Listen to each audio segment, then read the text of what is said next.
Hey guys, it's Jimblade8304 here, and as I'm sure most of you know, Ninjago is turning 15 next year. Crazy, right?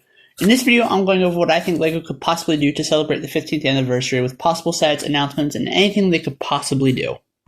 Let me know in the comments below what you would want LEGO to do for the 15th anniversary of Ninjago. I think my ideas are pretty good. I don't know how realistic they are, but this is just what I hope/wish will happen. Starting with what we know so far, we know there are 23 sets expected to be released in 2026. I'd imagine there will be 3 waves like we've had in the past few years, 1 normal size wave in January that includes the gimmick sets for the year, 1 small wave in March, and another normal size wave in June/August. This is all purely speculation. I'm not sure LEGO's going to divert from their current thing for Ninjago where they have 3 waves throughout the year. But that's what I think. I should also mention Dragons Rising Season 4 will get a large part of what the sets will be for 2026. I don't know if LEGO is going to do anything for Ninjago's 15th, but I really hope they do. Something LEGO definitely could do for Ninjago's 15th is a CMF series. There are so many characters that LEGO hasn't made for Ninjago that wouldn't fit into any sets aside from maybe Ninjago City sets. Speaking of Ninjago City sets, it's unlikely that we see one next year, having just had the workshops released in March of 2025, although I wouldn't say it's impossible to see happen. What could the next city set be? Well, fans have wanted for years Borg Tower. I have been wanting that as well. I've been advocating for that. I think it's something that we need to see in LEGO form eventually. I just don't know when they're going to do it, if they're going to do it.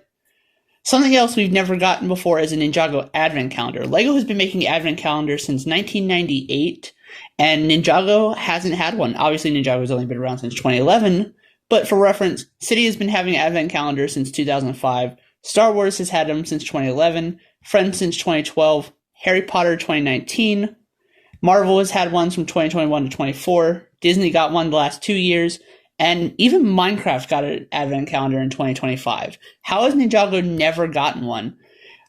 Possible reason for this is because they have to figure out a way to tie it in the show, but I don't necessarily think that's the main reason. I think that's a possible reason, not necessarily the only reason. Something I've seen people online say they wanted is a full DVD release of the pilots through Crystallize, and honestly, I'd be pretty okay with that. Ninjago DVDs are something that's hard to come by. We haven't really had one since, I believe, Hunted. I might be mistaken. Maybe March of the Oni. Not entirely sure. But honestly, I think it would be a really good idea to release all those seasons on DVD, especially because they're so hard to find on streaming services these days. Something else that could actually happen later in the year is a cast announcement for the Hageman Brothers live-action Ninjago movie. If this does happen, I would expect it at San Diego Comic-Con in 2026, but again, no idea, purely speculation. For Ninjago's 10th anniversary, they released a special golden variant of each ninja and Master Wu. Will LEGO do something like this for the 15th? I highly doubt it. I'd say the next time we see something like this would at the earliest be in 2031 for Ninjago's 20th anniversary. But that's just my opinion. Let me know what you think in the comment section down below, what will actually happen. Let me know what you want to happen. Maybe I'll make a part 2 to this at some point. And obviously, as we get 2026 information, I'll be here to cover it. Thank you guys so much for watching. If you're new, be sure to subscribe. This is Jimblade8304, signing off. Bye.